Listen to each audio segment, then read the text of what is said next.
Noam Chomsky, l'un des intellectuels les plus influents de notre époque, a un message clair et inquiétant. Le temps de l'humanité organisée est compté. Il ne s'agit pas d'un alarmisme de pacotille, mais d'un diagnostic fondé sur des faits. La combinaison des crises climatiques, de l'autoritarisme croissant et de la manipulation des médias nous conduit à un point de non-retour. Dans cette vidéo, nous allons explorer les raisons de ce sombre pronostic, comprendre comment nous en sommes arrivés là et surtout réfléchir à ce qui peut être fait pour éviter l'effondrement total. Si l'avenir de la planète et de la civilisation vous préoccupe, cette vidéo est faite pour vous. Avant de commencer, laissez vos likes et abonnez-vous à la chaîne pour ne pas manquer ce genre de contenu. Maintenant, plongeons dans la pensée de Chomsky et découvrons s'il est encore temps d'inverser ce scénario. Noam Chomsky n'est ni un théoricien du chaos, ni un alarmiste sans fondement. Après des décennies d'études de la politique, de l'économie et de la communication, il s'est forgé une vision critique du monde moderne et sa dernière analyse est inquiétante. Nous approchons de la fin de l'humanité organisée. Mais qu'est-ce que cela signifie vraiment? Pour Chomsky, l'humanité organisée est la structure sociale, politique et économique qui permet à la civilisation de fonctionner de manière stable. Or, cette stabilité est érodée par une série de facteurs interconnectés: la dégradation de l'environnement, la montée des régimes autoritaires et la manipulation de l'information. Le point central de son avertissement est que si nous n'agissons pas rapidement, la notion même de société structurée pourrait s'effondrer, conduisant à un état de chaos permanent. L'un des exemples mis en avant par Chomsky est la crise climatique. Il affirme que nous ne sommes pas simplement confrontés à des changements progressifs de l'environnement, mais à une transformation radicale qui pourrait rendre la planète inhabitable pour des milliards de personnes. Le temps d'agir est compté, et les dirigeants mondiaux continuent de reporter des décisions cruciales au nom d'intérêts économiques immédiats. En outre, M. Chomsky met en garde contre le pouvoir croissant des entreprises et des gouvernements autoritaires qui exploitent la technologie pour surveiller, contrôler et manipuler les masses. Selon lui, la démocratie est en danger non seulement à cause de l'autoritarisme explicite, mais aussi à cause de l'apathie généralisée de la population, qui s'est habituée à accepter les conditions imposées sans poser de questions. La question demeure: sommes-nous prêts à reconnaître ces signes et à agir avant qu'il ne soit trop tard? Si quelqu'un doute encore de l'avertissement de Chomsky, il suffit de regarder le monde qui nous entoure. Les signes d'effondrement ne sont pas de simples prédictions théoriques. Ils se produisent déjà sous nos yeux. La crise climatique atteint des niveaux irréversibles. Les vagues de chaleur extrêmes, les incendies de forêt incontrôlés, les ouragans dévastateurs et les sécheresses prolongées ne sont plus des événements isolés, mais une nouvelle réalité. Selon le groupe d'experts intergouvernemental sur l'évolution du climat, GIEC, nous avons déjà franchi des seuils environnementaux critiques et l'inertie des gouvernements ne fait qu'exacerber le problème. Chomsky prévient que si nous ne contrôlons pas maintenant les émissions de gaz à effet de serre, nous condamnerons les générations futures à vivre sur une planète hostile et imprévisible. Mais la dégradation de l'environnement n'est qu'une pièce du puzzle. L'instabilité politique s'accroît également à l'échelle mondiale. Les démocraties sont érodées par des dirigeants populistes qui exploitent la peur et la désinformation pour rester au pouvoir. Les discours extrémistes, les attaques contre les institutions et la répression de la presse sont devenus monnaie courante, même dans des pays autrefois considérés comme des exemples de liberté. Dans le même temps, Les inégalités économiques n'ont jamais été aussi importantes. Alors que les milliardaires amassent des fortunes inimaginables, des milliards de personnes luttent pour survivre avec des salaires de misère. Chomsky souligne que cette concentration des richesses n'est pas seulement une injustice sociale, mais une menace directe pour la stabilité mondiale. Un monde où quelques-uns contrôlent tout et où beaucoup n'ont rien est une poudrière prête à exploser. Face à ce scénario, une question fondamentale se pose. Comment en sommes-nous arrivés là? Pour mieux comprendre, il faut examiner le rôle de la technologie et de l'intelligence artificielle dans cette équation.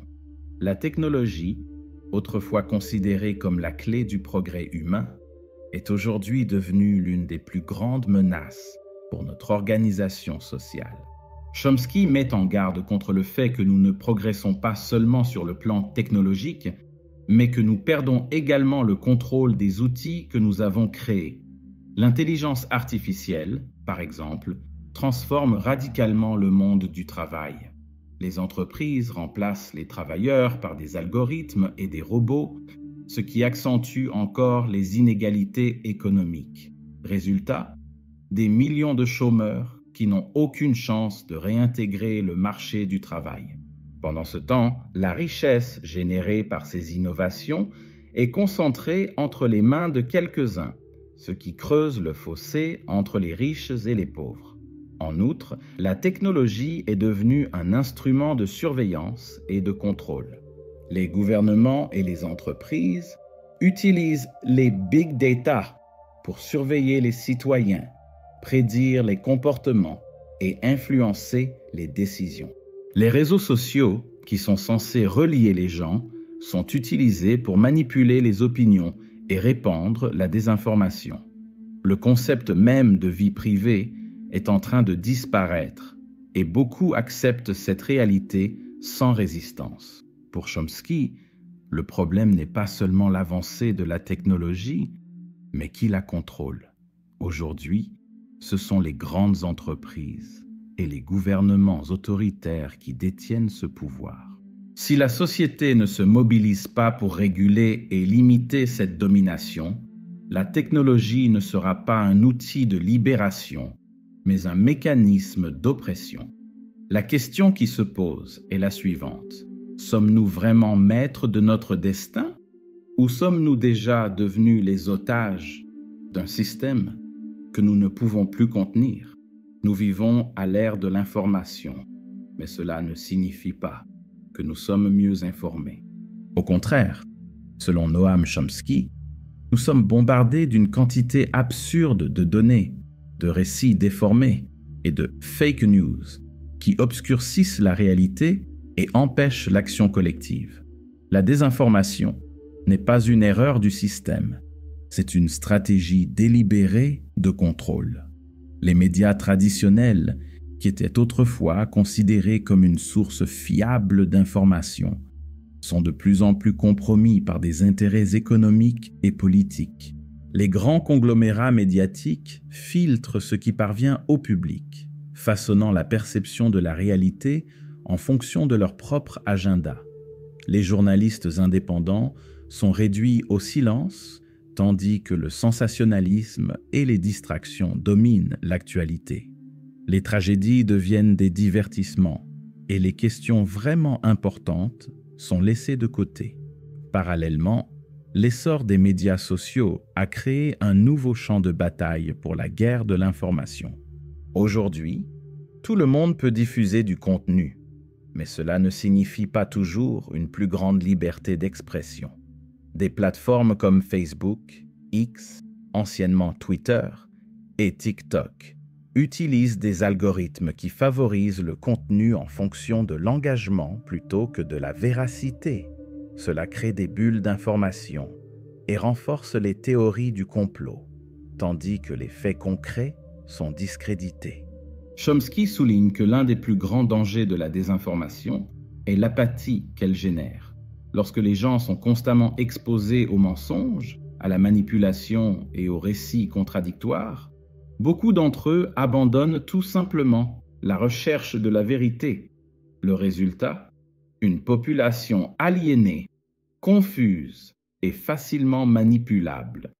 La désinformation ne déforme pas seulement la réalité, elle empêche aussi toute tentative de changement. Si le public ne peut distinguer le vrai du faux, comment peut-il prendre des décisions en connaissance de cause? Comment peut-il se mobiliser pour relever les défis mondiaux? C'est l'une des raisons pour lesquelles l'humanité organisée est menacée. Nous ne pouvons plus faire confiance à nos propres perceptions.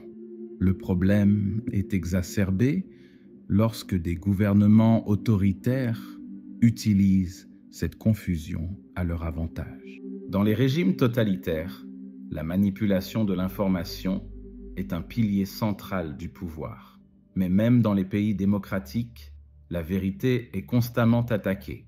Les scientifiques sont discrédités, les journalistes sont persécutés et l'histoire est réécrite en fonction des intérêts de certains groupes.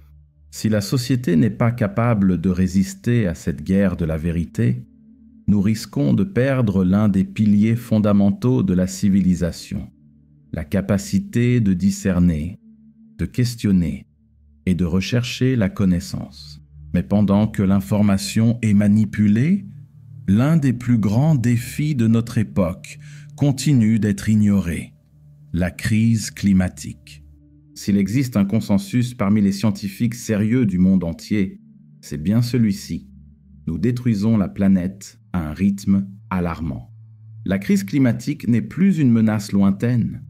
Elle affecte déjà des millions de vies. Les vagues de chaleur mortelles, les tempêtes violentes, l'élévation du niveau de la mer, les incendies de forêt incontrôlables et l'extinction massive d'espèces se produisent aujourd'hui. Et pourtant, que voient les gouvernements? Des promesses vides, des accords qui ne sont jamais respectés et une insistance suicidaire à maintenir un modèle économique basé sur la destruction de l'environnement.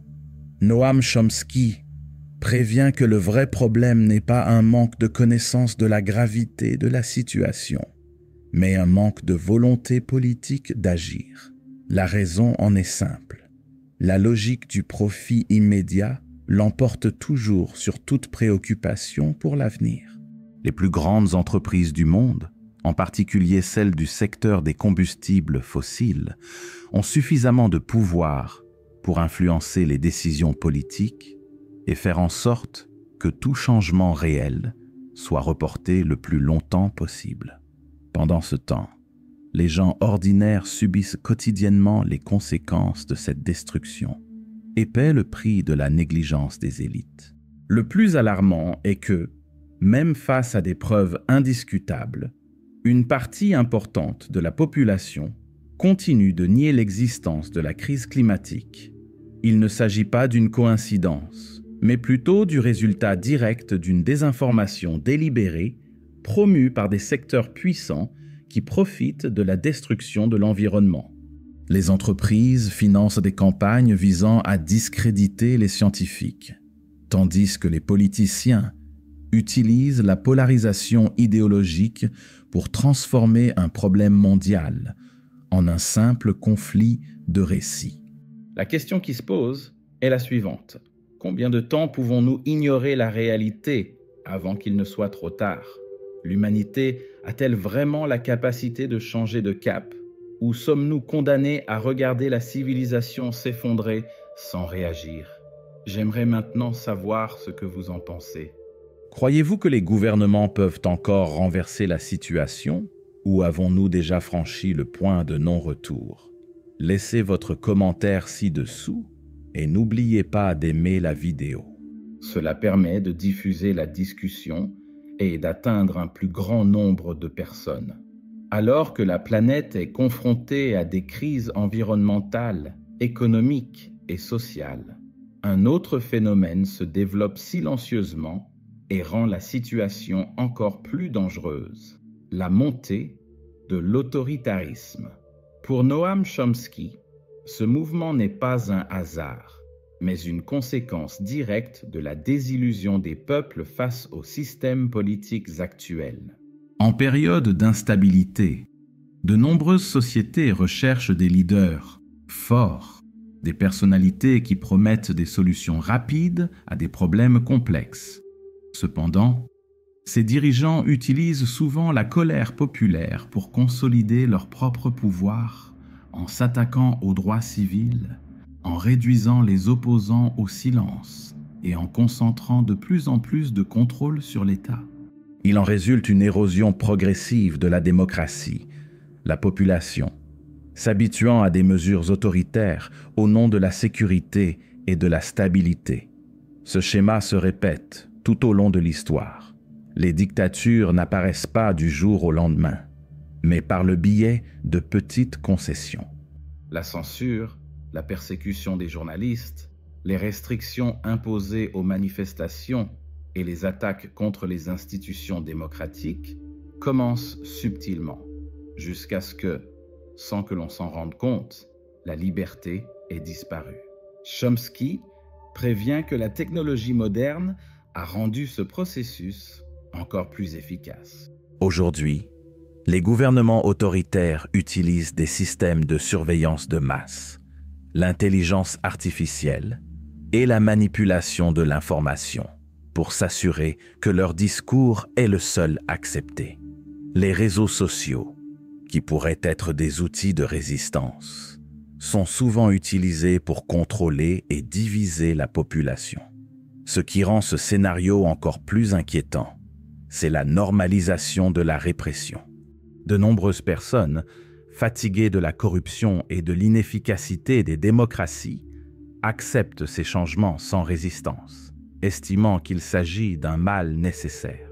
En conséquence, les régimes autoritaires se renforcent, empêchant toute tentative de changement à l'avenir. Si ce cycle se poursuit, l'humanité organisée que nous connaissons pourrait céder la place à un monde où la liberté devient une illusion et où les décisions sont réservées à une petite élite au pouvoir. Ce qui était autrefois l'exception pourrait devenir la règle, et des sociétés entières pourraient en finir par vivre sous des régimes qui contrôlent tous les aspects de la vie. La démocratie a toujours été considérée comme l'une des plus grandes avancées de la civilisation. L'idée que les gens puissent choisir leurs dirigeants et influencer la direction de la société est un principe fondamental de liberté et de justice. Cependant, selon Noam Chomsky, ce modèle est en train de s'effondrer et la raison de cet effondrement va bien au-delà de la montée des gouvernements autoritaires. Le véritable danger réside dans l'apathie et le conformisme de la population elle-même. Ces dernières années, le monde a été témoin d'un phénomène inquiétant, le désintérêt croissant des citoyens pour la politique. Voter, s'informer et participer activement à la société sont devenus secondaires pour beaucoup, comme si la politique n'avait pas d'impact réel sur leur vie. C'est précisément ce comportement qui permet aux gouvernements corrompus et autoritaires de se renforcer. Après tout, lorsque la majorité se désintéresse de la situation, une minorité très bien organisée et intéressée peut prendre le contrôle sans résistance. Mais comment en sommes-nous arrivés là? Chomsky explique que ce n'est pas le fruit du hasard. Le système a été délibérément conçu pour décourager la participation populaire. Les médias traditionnels et les réseaux sociaux sont inondés de distractions, transformant la politique en un spectacle superficiel où les débats importants sont réduits à des slogans vides et à des attaques personnelles. Pendant ce temps, des questions essentielles telles que les inégalités sociales, le changement climatique et les droits des travailleurs sont laissés de côté. Un autre facteur contribuant à ce conformisme est le sentiment croissant d'impuissance. De nombreuses personnes ont l'impression que, quoi qu'elles fassent, rien ne change vraiment. La corruption, la bureaucratie et les jeux d'intérêt entre les hommes politiques et les grandes entreprises font perdre confiance dans le système. Ce découragement crée une spirale dangereuse.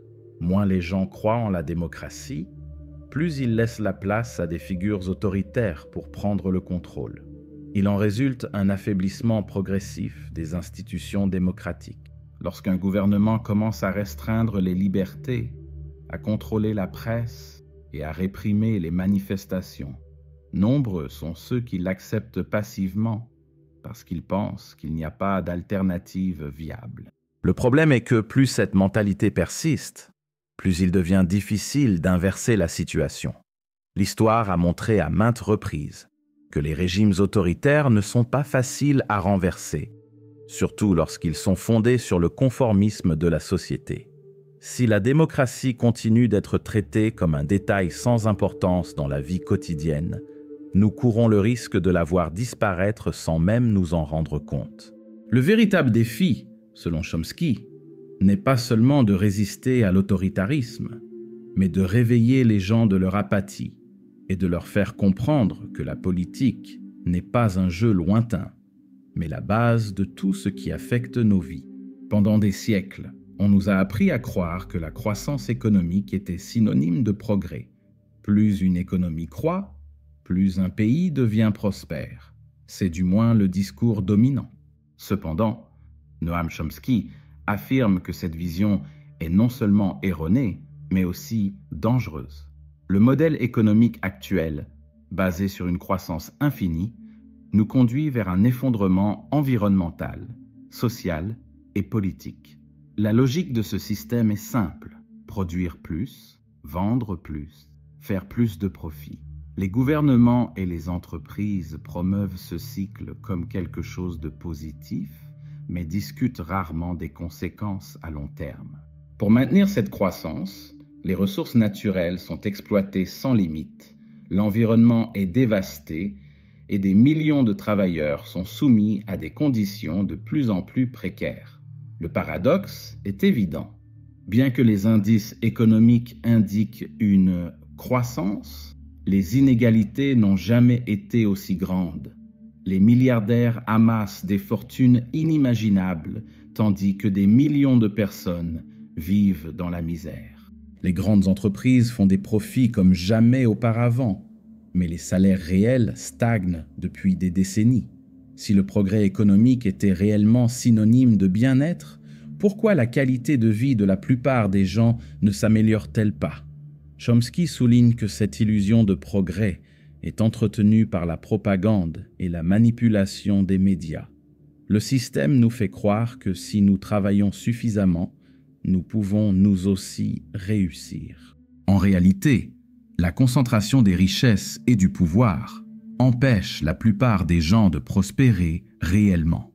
Le soi-disant rêve économique ne profite qu'à quelques-uns, tandis que la majorité se contente de survivre. De plus, ce modèle de croissance perpétuelle ignore un facteur essentiel: les limites de la planète. Les ressources telles que l'eau potable, les terres arables et les minéraux sont limitées, et leur exploitation effrénée a déjà des effets dévastateurs. L'idée que nous pouvons continuer à développer nos économies indéfiniment est une illusion qui nous éloigne de la réalité. La question qui se pose est la suivante: combien de temps ce système peut-il continuer avant de s'effondrer? Si nous persistons dans cette voie, nous condamnerons les générations futures à un monde d'inégalités extrêmes, de crises environnementales irréversibles et d'instabilité sociale permanente. Ce qui ressemble à un progrès pourrait en fait être la recette de la destruction de l'humanité organisée. Face à ce panorama alarmant, une question se pose inévitablement. Existe-t-il une issue? Noam Chomsky pense qu'il y en a une, mais elle ne viendra pas d'en haut. Les élites politiques et économiques qui contrôlent le système actuel n'ont aucun intérêt à changer la structure qui leur profite. La transformation doit donc venir des gens ordinaires, de la société organisée, d'une résistance consciente. La première étape consiste à reconnaître que nous ne sommes pas aussi impuissants qu'on veut bien nous le faire croire. Le sentiment que rien ne peut être fait est l'une des armes les plus puissantes du système pour s'assurer qu'il reste intact. Si des millions de personnes acceptent la passivité, aucun changement ne sera possible.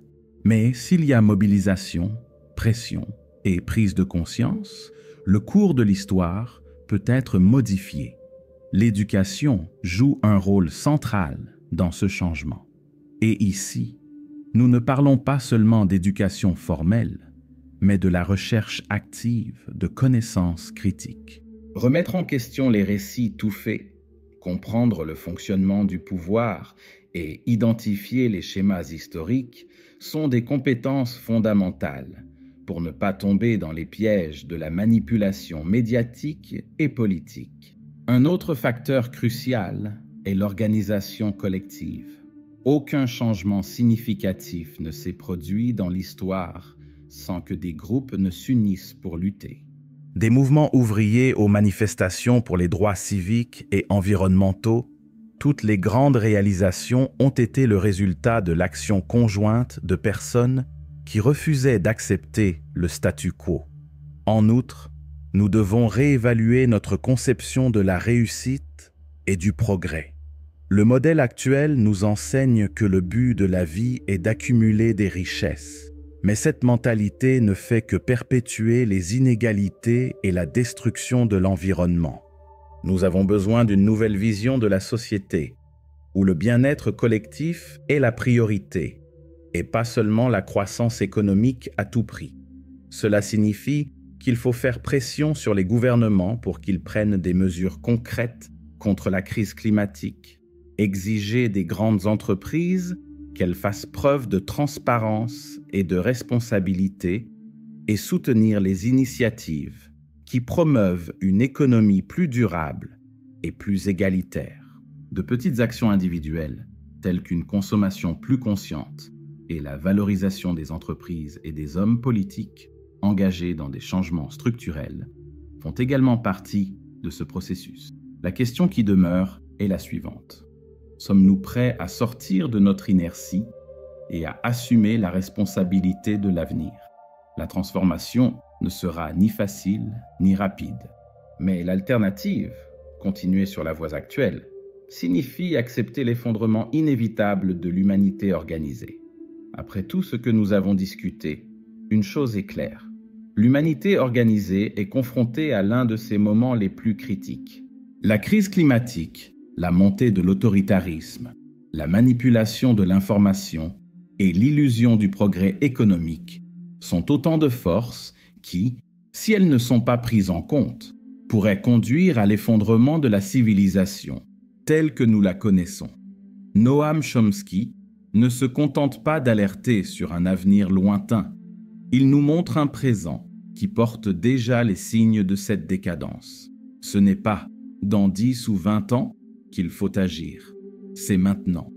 Si nous continuons à accepter passivement la dégradation de l'environnement, l'érosion de la démocratie et la concentration absurde des richesses et du pouvoir, nous ne ferons qu'accélérer la fin de l'humanité organisée. Mais, comme nous l'avons vu, la solution existe. Le changement dépend de notre capacité à nous interroger, à nous éduquer, à nous organiser et à ne pas accepter le discours selon lequel les choses sont ainsi et il n'y a rien à faire. La plus grande erreur que nous puissions commettre est de croire que nous sommes impuissants face à ce scénario. L'histoire a prouvé que les sociétés peuvent changer de cap lorsqu'il y a une mobilisation et une prise de conscience collective. Maintenant, j'aimerais savoir, après tout ce que nous avons discuté, pensez-vous qu'il est encore temps d'inverser ce scénario ou avons-nous déjà franchi le point de non-retour? Laissez votre avis dans les commentaires. Et si cette vidéo vous a fait réfléchir, n'oubliez pas de l'aimer. Cela permet à la chaîne de continuer à vous proposer ce type de contenu. Et surtout, partagez-la avec quelqu'un qui a besoin d'entendre ce message. Plus nous serons nombreux à prendre conscience de cette réalité, plus nous aurons de chances de construire un avenir différent.